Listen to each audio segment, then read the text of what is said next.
So ito na po yung coconut wine, no, coconut wine.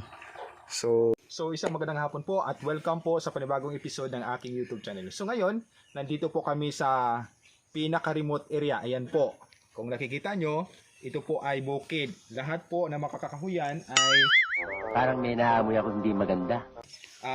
wala pong tao dito maliban po dito sa lugar na ito na pinuntahan po namin. So ngayon, mayroon po akong ipakilala sa inyo na talagang 78 years old. Sana all. Pero siya po ay isang Mananggete. Nice. So siya ay umaakyat pa rin sa kanyang katandaan, siya ay umaakyat pa rin sa niyog para po kukuha ng coconut wine. So ngayon, ipapakita ko po sa inyo ang taong Mananggete na 78 years old. So ito po si Oscar, no? Siya po ay 78 years old at nandyan po sa ngayon sa itaas po ng niyog, no? Ang niyog na ito ay napakataas mula dito hanggang doon, napakataas po ngunit kanya pong naakyat. So ayan po, kumukuha na po siya ng that wine at yun po ang kanyang iniinom araw-araw po. Mamaya, no, interviewin po natin siya ng coconut wine at marami na po siyang nakuha, no. Maya-maya titingnan po natin, tatanungin po natin siya kung marami po siyang nakuha. Ayan.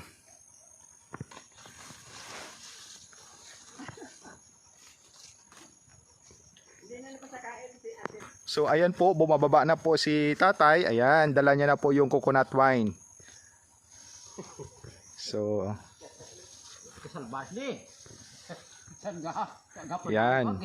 Oscar, nakababa na po siya at dala-dala niya na sa kanyang likuran yung coconut wine. So ayan. Oh. I-check po natin mamaya-maya ang kanyang nakuha po na coconut wine. So mayroon pa po siyang aakyatin, no, doon po sa kabila. Ayan, umaakyat na po siya ulit, no?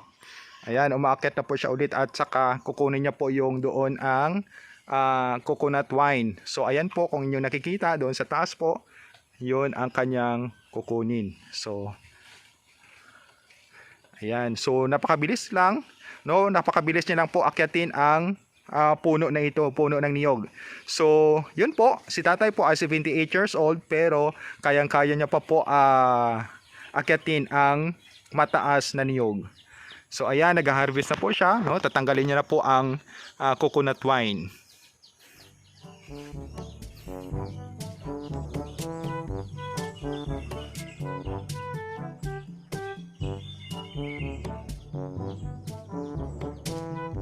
Ayan, no, transfer na po siya sa kabila at kukunin niya na po yung nasa galon, no.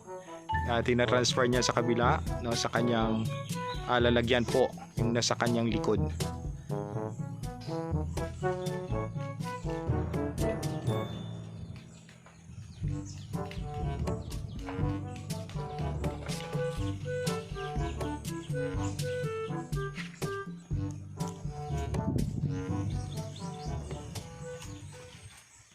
Ayan, no, bababa na po si Tatay Oscar, no, bababa na po siya, no. Tingnan nyo, parang hindi 78 years old, no, para pang 20 years old lamang, no. Ang bilis niya pababain, ang bilis niya paakyatin at yun po, no, ta-transfer naman po siya sa kabilang puno ng niyog. So ayan, no, marami na po siyang na-harvest, marami na po siyang nakuha na coconut wine at maya-maya po ay titingnan po natin pagkatapos niya. Po siya sa kabila, ayan. So ang mga niyog na ito ay hindi lang po mababa kundi mataas po. Ayan.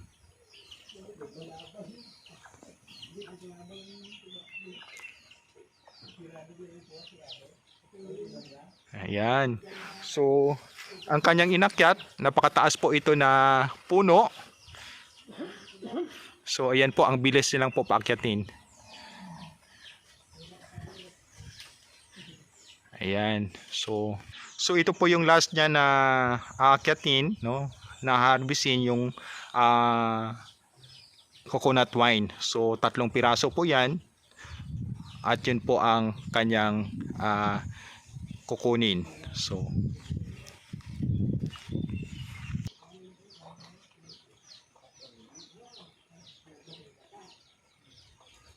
ayan, bumababa naman po si tatay. O ayan, no? Ang bilis, parang hindi lang 78 years old. Father!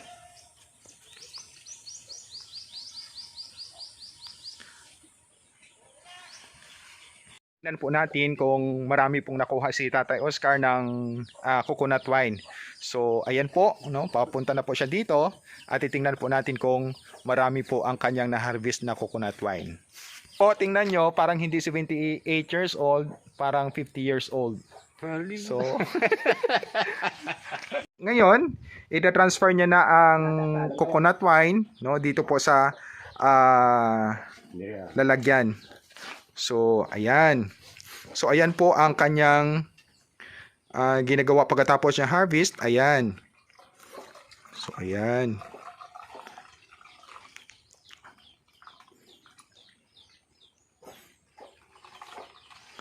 So ito na po yung coconut wine, no, coconut wine. So yung iba nandoon, binilagay niya po doon sa lagyan, no, para mamaya ay inumin.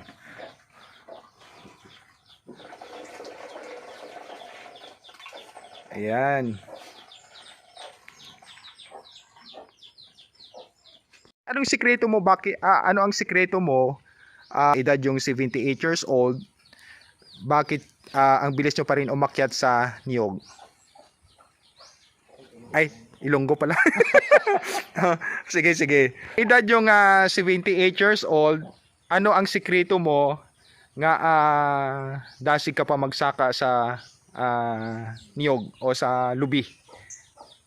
Ko banyusan ko tuhod ko ka ka branyos nga mapasik ang mga tunilyo ko. Tapos, ginainom mo man ang ang tuba. Gainom ka man tuba. Oy. Yun ang sikreto mo, ginabanyusan mo sang balanyos kag gainom ka man sang tuba. Oh. Okay. So ano pa? Ano na Amo lang na. So anong mahambal mo sa mga tao nga makakita sang imo nga pagpananggot? Kung luyag na minom katulis lagi sakon. Oo. Tapos Mo na kung mainom ka mo, hindi lang mo maoy. Tilawan naton ang imo nga tuba kung gaano ka kung katamis ang imo, kung paano katamis ang imo nga tuba. No, titikman ko po ang bagong harvest na coconut wine, kung gaano kasarap at kung gaano katamis. Ayan. So ito lang, konti lang, tikman ko kung ano po ang lasa ng coconut wine.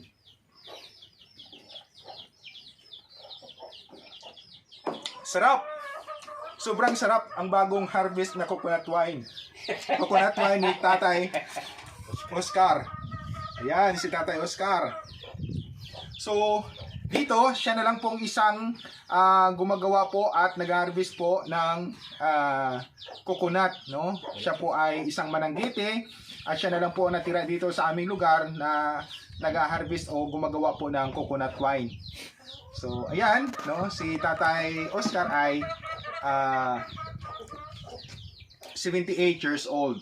Pero ang kanyang lakas ay talagang parang 20 years old, no?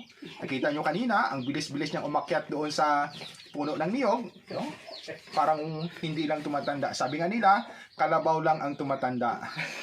Yun po ang ginagawa po ni Tatay Oscar dito po, no? Pag wala po siyang ginagawa, siya po ay nagiging mananggiti po, no? Umaakyat sa kanyang katandaan, no? Siya po ay umaakyat doon sa puno ng niyog. Kaya ito po ay nagkakataon na nandito po kami, pumunta po kami dito sa lugar niya. Ito po ay malayo po sa amin. Kaya nakita natin, na witness po natin ang isang taong umaakyat sa niyog para po kumuha ng coconut wine. So maraming salamat sa inyong suporta, sa palaging panonood po sa aking YouTube channel.